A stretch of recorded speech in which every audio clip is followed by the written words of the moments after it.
Sa detalye ng mga balita, mas lalong nag-init ang bangayan sa kontrobersyal na kaso ng mga nawawalang sabungero sa Taal Lake matapos personal na umarap sa piskalyang negosyanteng si Charlie Atong Ang para magsampa ng patong-patong na kaso laban sa whistleblower na si alias Totoy. Sa harap ng media, diretsang binalikan ni Ang mga akusasyon ng dating chief security nito sabay hamon na itigil na ang umano'y kasinungalingan.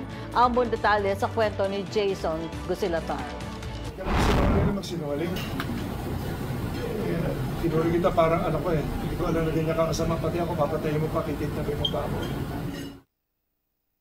Iyan ang direktang patama ng negosyanteng si Charlie Atong Ang laban sa whistleblower na si Julie Dondon Patidongan alias Totoy, ang pangunahing testigo sa pagkawala ng mga sabongero sa bansa. Pasado alas 9 ng umaga, dumating si Ang sa Office of the City Prosecutor sa Mandaluyong kasama ang kanyang legal team para magsampa ng patong-patong na kaso laban kina Patidongan at Alian Bantiles alias Brown. Kabilang sa mga reklamong isinampa ang attempted robbery with violence and intimidation, grave threat, grave coercion, incriminating innocent persons at slander. Ayon kay Ang, gumagawa ng kwento ang dalawa para sirain ang kanyang pangalan. Giit pa niya hindi siya nag-alok ng 300 milyong piso, kundi si alias Totoy umano ang nangikil sa kanila sa pamamagitan ni Brown. Nauna nang napaulat ang paglantad ni Patidongan bilang dating chief security sa sabungan ni Ang at isiniwalat ang umano'y cleansing operation na kumitil sa buhay ng hindi lang 34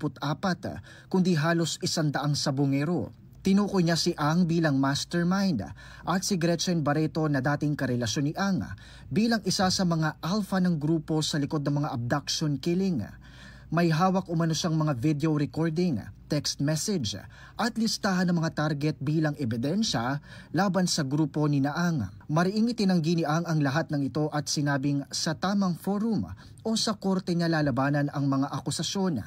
Tahimik pa rin hanggang ngayon si Gretchen Barreto. Magugunitang inatasan na ni Pangulong Bongbong Marcos ang mga kinauukulan na palalimin ang investigasyon sa krimen na sinasabing pinakamalaking iskandalo sa kasaysayan ng sabong sa Pilipinas. Bagamat hindi pinangalanan, ilang senador at kongresista na rin ang nakaladkad sa naturang issue.